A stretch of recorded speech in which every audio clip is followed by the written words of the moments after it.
한 의무경찰관이 폐지 줍는 할머니의 손수레를 끄는 모습이 시민들의 카메라에 잡혀서 이렇게 알려진 것이죠. 오른쪽에 이렇게 그림에 보면 폐지 줍는 뒤에서 앞쪽에는 폐지를 가득 실은 수레를 끌고 가는 한 경찰관의 뒷모습이 보이고, 또 그 뒤로 할머니가 종이 박스를 들고 뒤따르는 모습이 보입니다.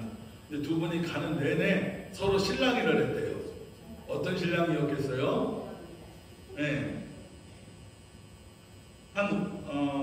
경찰관은 도와주겠다 그러고, 할머니는 아이고 그만해도 된다, 이제 내가 하겠다 하고서는 한 500m를 가는데 500m를 그렇게 실랑이를 하면 마치 손자와 할머니가 옥신각신하는 것처럼 그렇게 500m를 서로 밀어주며, 이 경찰관이 고물상까지 수레를 다 끌고 갔다가 경찰서로 다시 복귀했다는 그런 훈훈한 이야기입니다. 할머니가 끌고 가는 짐이지요. 폐지라는 짐을 할머니가 지고 가야 되는데 경찰관이 대신 끌어주며 간 것입니다. 아마도 이 할머니는 경찰관 덕에 그날 하루 몸도 마음도 훨씬 가볍고 행복한 날이 되지 않았을까, 이렇게 생각합니다. 오늘은 우리가 인생을 살아가며 이 짐에 대한 이야기를 같이 나누려고 합니다. 짐. 우리는 인생을 살아가며 크고 작은 짐을 갖고 살아갑니다. 여기서 말하는 짐은 무거운 짐을 말하는 것이 아니라 인생살이에서 만나는 문제를 이야기합니다. 우리가 인생을 살아가면서 만나는 크고 작은 짐들을 크고 작은 문제를 우리는 쉽게 짐이라고 이야기합니다. 근데 이 짐은 스스로 만드는 경우도 있고, 또 다른 사람이 나에게 던져준 것도 있지요. 그렇죠? 내가 내 스스로 만든 짐도 있고, 다른 사람이 나에게 만들어준 짐도 있고, 또 살아가다 보면 어쩔 수 없이 겪는 짐도 있고, 우리 사회나 우리 나라를, 이 대한민국을 살면서 대한민국 사람으로서 사회적으로 겪는 그런 사회적 짐도 있습니다. 그런데 또 이 짐을 대하는 자세도 사람마다 또 달라요. 어떤 사람은 이 짐이 너무 힘들어서 이 짐 때문에 괴로워하고 힘들어하는 사람이 있는가 하면, 어떤 사람은 이 짐을 아주 지혜롭게 잘 대처해서 짐이 있는지 없는지도 모르게 아주 여유롭게 살아가는 사람도 있습니다. 오늘 본문의 갈라디아서 6장에는 이 짐에 대한 이야기를 하십니다. 오늘 우리 인생의 짐을 다 갖고 살아갑니다. 모양도 다르고 크기도 다르고 원인도 다르고, 또 짐을 대하는 사람의 자세들도 다 다르고, 우리는 각양각색의 인생의 짐을 어깨에다가 다 하나씩 메고 살아가고 있지요. 하지만 오늘 말씀을 통해 제가 여러분에게 바라는 희망은, 이왕이면 이 짐을 넉넉하게 잘 감당하고, 또 인생에 우리가 지고 있는 이 짐이 가벼워져서 가벼워지는 그런 복된 시간이 되길 소망하며 함께 은혜를 나누고자 합니다. 먼저 첫 번째로 오늘 본문에 뭐라고 말씀하시느냐? 내가 져야 할 짐을 지라라고 말씀하셔요. 내가 져야 할 짐을 지라. 4절, 5절 말씀 같이 읽을까요? 각각 자기 일을 살피라. 그리하면 자랑할 것이 자기에게는 있어도 남에게는 있지 아니하려니 각각 자기의 짐을 질 것이라. 아멘. 자기의 짐을 각각 자기가 자기의 짐을 져야 되겠죠. 어찌 보면 우리 인생은 각자 자기 짐을 지고 살아가는 인생입니다. 오늘 본문에 갈라디아서 6장 2절부터 5절 말씀에 짐이라는 단어가 2번 나옵니다. 2절에 한 번 나오고 5절에 한 번 나오는데, 2절에 나오는 짐과 5절에 나오는 짐이 좀 다릅니다. 5절에 나오는 짐부터 먼저 살펴보려고 하는데, 5절에 나오는 짐은 푸올티온이라고 있습니다. 같이 할까요? 푸올티온.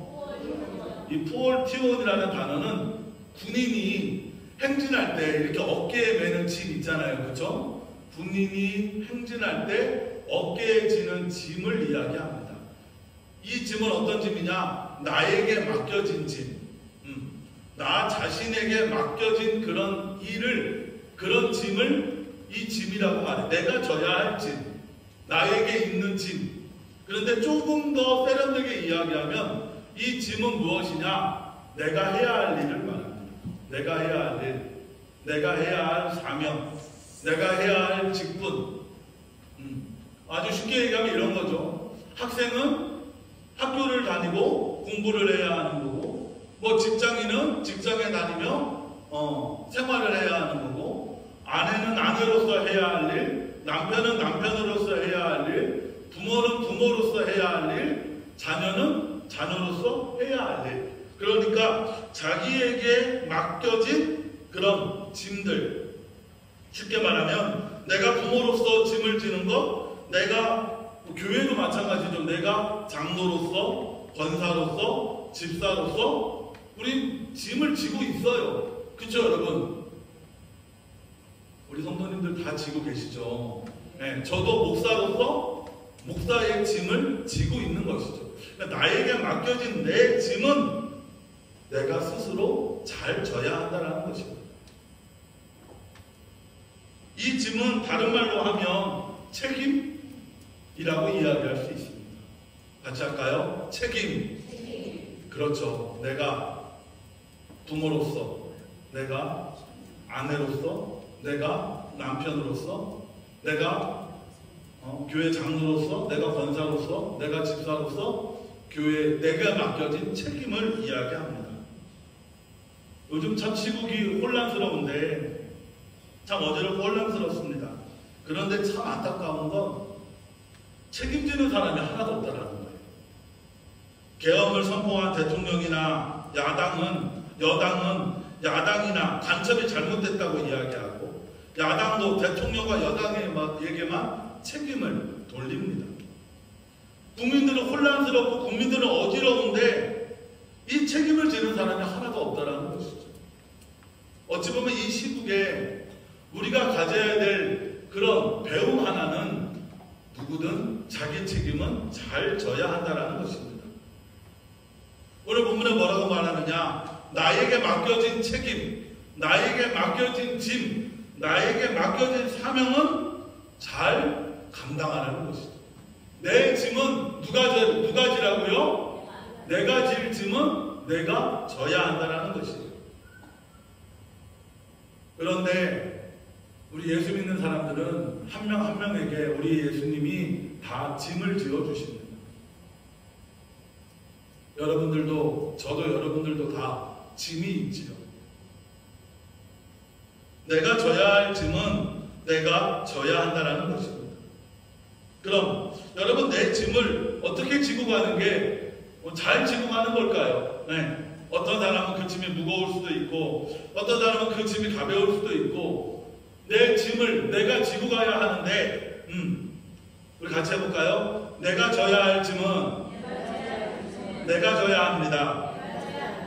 그러면 내가 진 내 짐을 어떻게 지고 가야 하는 게 잘 지고 가는 걸까요? 여러분, 내 짐을 내가 잘 지고 가는 것. 9일 만에 천국이라는 글에 이런 이야기가 있습니다. 어떤 부인이 결혼 생활에서 살아가고 있는데 너무 가정생활이 힘든 거예요. 가정생활이 너무 힘든 겁니다. 그래서 나 이제 좀 그만 살았으면 좋겠다. 나 이제 그만 살자 하고서는 하나님께 기도를 합니다. 누구한테 기도한다고요? 하나님께. 하나님, 저 너무 힘이 듭니다. 하나님, 저 너무 힘들어요. 제발 저를 좀 천국에 데려가 주세요. 어디에 데려다 달라고요? 천국에 데려다 주세요. 그랬더니 하나님이요, 바로 응답을 하십니다. 그래, 좋다. 그렇게 하마 너를 천국으로 데리고 가겠다. 근데 내가 보니까 너희 집이 너무 더럽구나. 네 집 좀 청소 좀 하고 정리 좀 하고 그러고 가자. 그랬더니 이 부인이 아이고, 내가 집 청소만 하면은 하나님이 데리고 가겠다고 하니까 신나서 집을 막 열심히 청소를 하고 정리를 합니다. 집을 막 3일 동안 열심히 청소하고 열심히 정리하였습니다. 그리고 이제 3일이 지났어요. 그랬더니 하나님이 또 이 부인에게 이야기하십니다. 어이구, 집을 보니까 아주 깨끗해졌구나. 그런데 이제 내가 너를 데리고 갈 생각을 하니까 네 자녀들이, 네 아이들이 참 마음에 걸린다. 너도 마음에 걸리지? 야, 너는 네 아이들을 너무나 사랑하는 것 같은데 3일 동안 네 아이들에게 최선을 다해서 사랑을 해줘라. 그리고 가자. 부인은 자녀들을 보니까 너무 안타까운 거예요. 왜냐하면 자기는 천국에 가야 되니까. 그래서 3일 동안 그 자녀들을 위해 정말 열심히 사랑을 해줍니다. 3일 동안 맛있는 음식도 해주고 옷도 잘 입히고 숙제도 함께하고 같이 놀아주기도 열심히 합니다. 그렇게 3일을 보냈어요. 3일을 보내고 나니까 또 하나님이 나타나셔서 또 이야기를 하시는 거예요. 그래, 잘했다. 어이구, 집도 이제 깨끗하고 자식들도 아주 많이 사랑을 했다. 이제 다 정리되어 가는구나. 그런데 너는 네 남편을 두고 갈 생각을 하니까 넌 네 남편 때문에 정말 속 많이 썼고 네가 네 남편 때문에 고생 많이 했는데 그래도 네가 이제 죽으면 네 남편이 너에 대해서 뭐라고 얘기하겠냐. 죽기 전에, 천국 가기 전에 그래도 네 아내에게 내 아내가 나를 사랑했구나 라는 걸 느낄 수 있도록 3일 동안만 네 남편에게 정말 잘해주어라. 그런 거예요. 그랬더니 아내는, 이 부인은 내키지 않았어요. 내키지 않았는데 며칠만 하면 돼요? 3일만 하면 되니까 3일 동안, 마지막 3일이니 정말 정성을 다해서 남편을 돌보고 사랑해 주었습니다. 그리고 이제 딱 3일이 지났습니다. 이제 전체적으로는 9일이 지난 거죠. 하나님이 얘기하시는 거예요. 자, 그래, 이제 천국에 가자. 근데 가기 전에 내가 너의 집을 한번 이렇게 살펴보아라. 근데 부인이 천국에 갈 생각을 했다가 자기 집을 이렇게 보는 거예요. 그랬더니 자기 집이 어떻게 돼 있어요? 자기 집을 보니까 집도 너무 깨끗하고 반듯반듯하고 자녀들도 얼굴에 막 웃음꽃이 활짝 피고 자녀들도 막 행복해하는 겁니다. 그 남편도 너무 사랑스럽고 자상하고 남편도 막 잘생겨 보이는 거예요. 너무 좋은 겁니다. 부인이요, 갑자기 떠날 마음이 사라졌어요. 천국 갈 마음이 사라지고, 하나님, 저요 며칠만 좀 더 있다가 가겠습니다. 여기 좀 머물다가 이렇게 가겠습니다. 여기가 또 천국이네요. 하나님이 뭐라고 얘기하시냐면 9일 만에 내가 만든 천국이다 라고 말해요. 9일 만에 내가 만든 천국이다. 그리고 앞으로도 계속 네가 사는 곳을 뭘로 만들어라? 천국으로 만들어라 라고 말씀하십니다. 여러분, 하나님이 우리에게 맡겨주신 것, 우리 각자에게 맡겨주신 것이 짐이 되고 괴로움이 되면 그건 지옥과 같습니다. 빨리 천국에 가고 싶죠. 그런데 그것을 내가 맡은 일이라 생각하고 3일씩이라도 그렇게 그것을 최선을 다해 감당하고, 그것이 내가 부모로서의 일이든 교회의 직분이든 교회의 회장이나 교회에서 해야 할 일이든 또 어디든 내가 맡은 짐, 그걸 내가 천국처럼 내가 천국을 이루겠다는 마음으로 잘 감당하면 그곳을 천국으로 만들 수 있는 줄 믿습니다. 여러분, 내게 주신 가정, 내게 맡겨진 직장, 내게 주신 자녀, 또 내게 주신 교회, 여러분, 우리 선한이웃교회에서 여러분들이 한 명이 열심히 각자의 사명을 감당하면 우리 선한이웃교회도 천국이 될 줄 믿습니다. 여러분, 여러분의 가정과 여러분의 직장과 여러분의 삶에 내가 무엇을 만들어 가겠다? 천국을 만들어 가겠다는 마음으로 최선을 다해 감당하는 그런 저와 여러분이 되시길 주의 이름으로 축원합니다. 그리고 나면 우리 주님이 뭐라고 말씀하시느냐, 서로 짐을 나누어지라 라고 말씀하시고, 서로 짐을 나누어지라. 우리 2절 말씀 같이 읽읍시다. 너희가 짐을 서로 지라, 그리하여 그리스도의 법을 성취하라. 아멘. 5절에서의 짐이 내게 맡겨준 짐이라면 2절에서의 짐은 원어로 바로스라고 있습니다. 바로스. 같이 읽을까요? 바로스. 이건 아주 무거운 것이라는 뜻입니다. 아주 무거운 것. 또 고통이라는 뜻을 갖고 있어요. 이건 아까 말하는 그 5절에서 말한 짐은 내가 지는 짐, 군장처럼 군인들이 행진할 때 어깨에 매는 군장처럼 그런 내가 맡겨진 짐이라면 이 짐은 어떤 것이냐? 무거운 고통, 인생의 고통을 말합니다. 쉽게 말하면 대부분은 내가 실수하거나 내가 잘못하거나 그래서 가지는 게 아니라 사회가 주는 고통.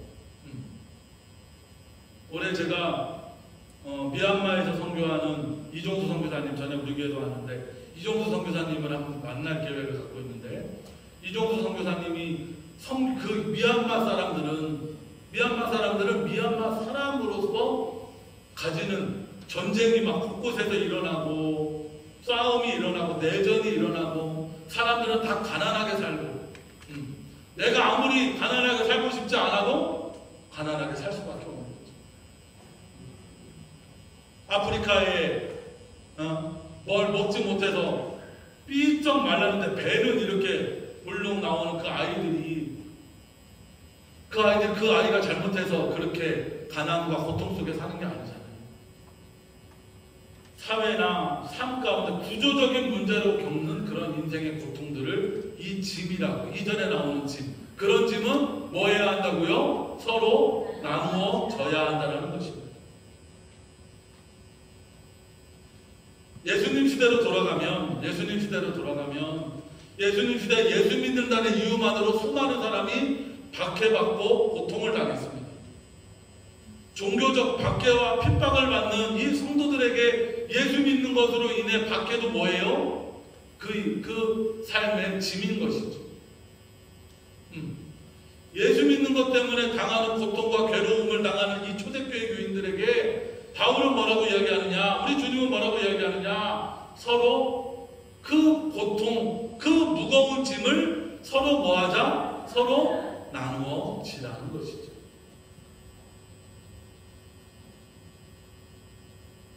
여러분, 우리 예수님은 먼저 고통을 나누어 지셨습니다. 예수님은 우리의 짐을 나누어 져 주셨어요. 예수님은 평생토록 남의 짐만 지셨습니다. 예수님은 평생토록 남의 인생의 짐, 우리 인생의 짐을 예수님이 대신 지어주셨어요. 그렇게 남의 짐만 지어주시다가 십자가에 돌아가실 때도 다른 사람의 짐을 지고 십자가에 돌아가셨지요. 그리고 갈라디아 교인들에게 예수님을 따라 서로 짐을 나누어 지라고 이야기하는 거고, 오늘 우리 선함이웃교회 성도들에게도 서로 짐을 나누어 지라고 말씀하십니다. 같이 합시다. 서로 짐을 나누어 지자. 우리 옆에 분에게 당신의 짐을 나누어 지겠습니다. 우리 같이 합시다. 우리 함께 짐을 나누어 집시다. 여러분, 우리 선함이웃교회는 서로 이 인생의 무거운 짐을 나누어지는 공동체가 되길 주의 이름으로 소망합니다.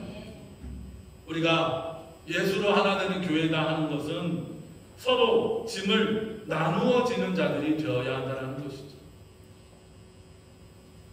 우리 주님은 서로 내 옆에 있는 성도가, 내가 함께하고 있는 사람이 인생의 무거운 짐을 지고 있는데 그걸 모른 척해라, 그렇게 말하지 않으십니다.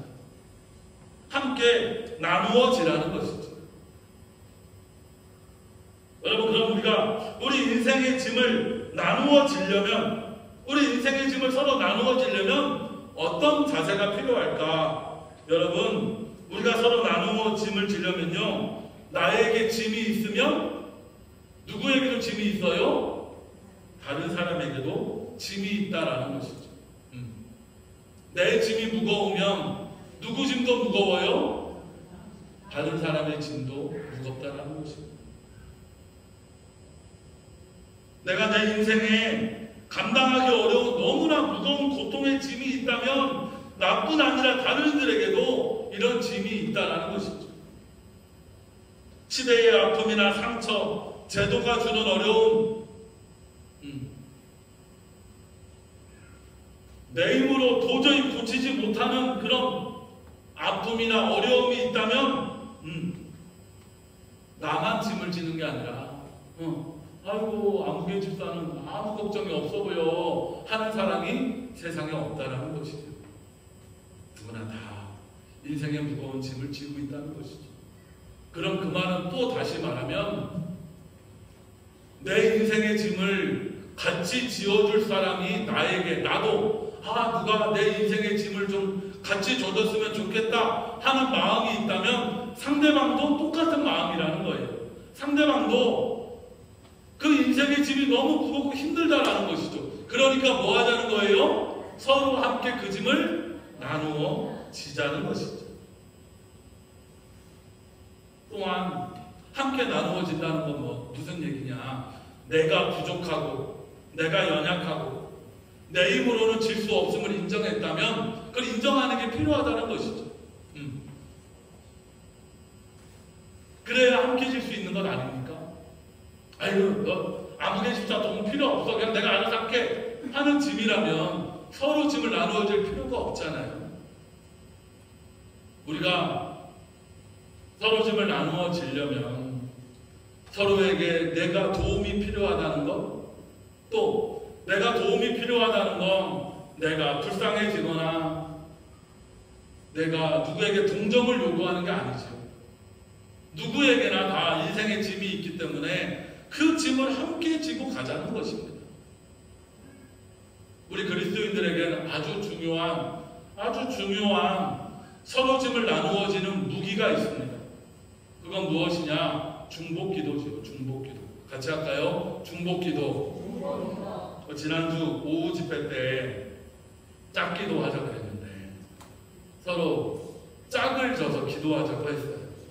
짝을 져서 기도하면 그게 뭐예요? 서로를 위해 중복기도가 되는 거고, 또 그 기도함으로 서로의 짐을 나누어지는 시작이 되는 것이죠.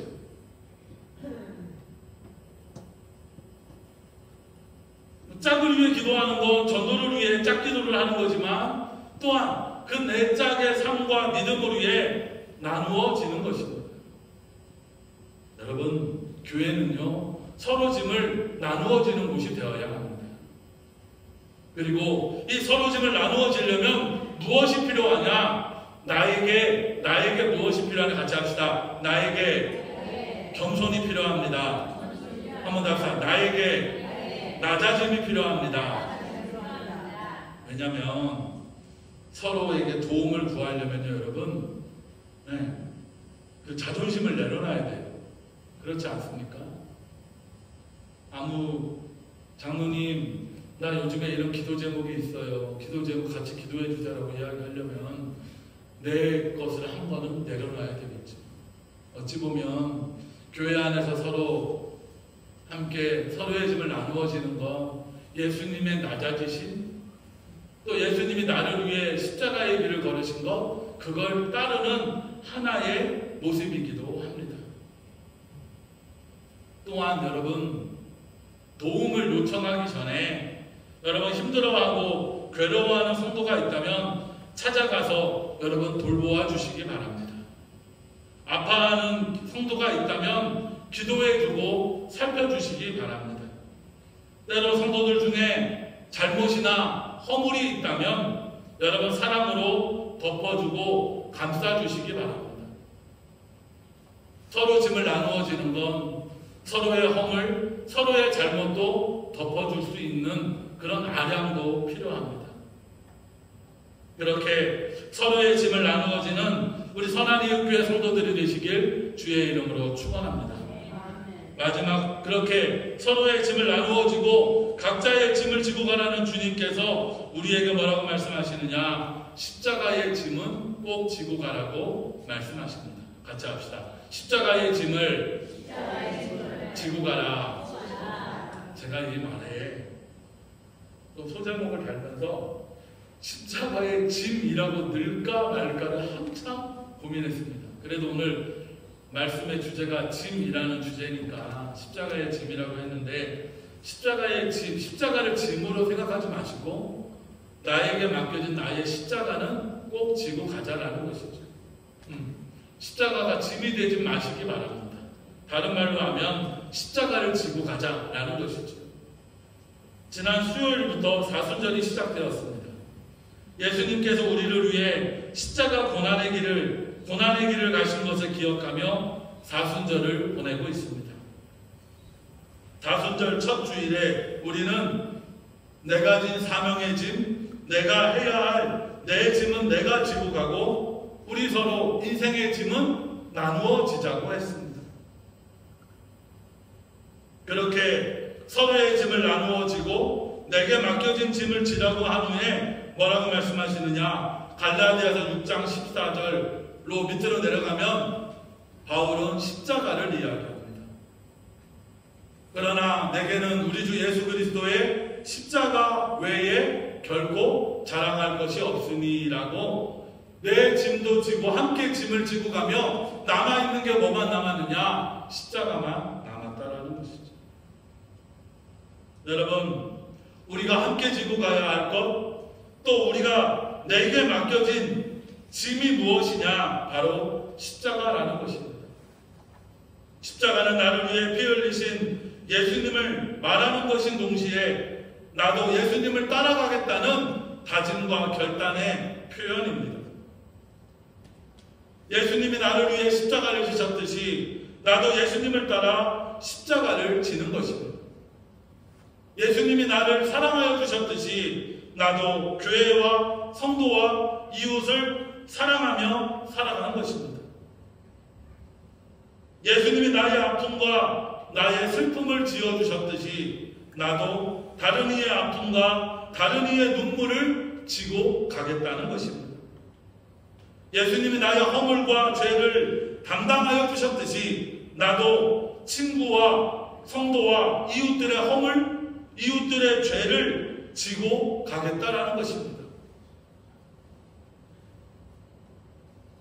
예수님의 십자가의 사랑을 따라서 나도 예수님을 따라 십자가의 사랑을 이루어 가겠다라는 것입니다. 사랑하는 성도 여러분, 우리는 하나님 나라와 그의 의를 위해 부름받은 하나님의 자녀들입니다. 십자가의 주님을 생각하며 사순절을 보내는 하나님의 자녀들 여러분, 우리 주님은 나를 위해, 우리를 위해 십자가를 지셨습니다.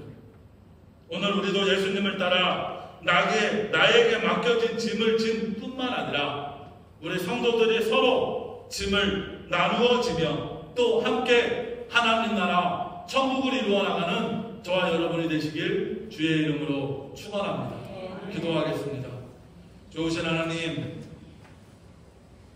주님의 고난을 기억하는 사순절 첫 시간, 첫 주일, 주님의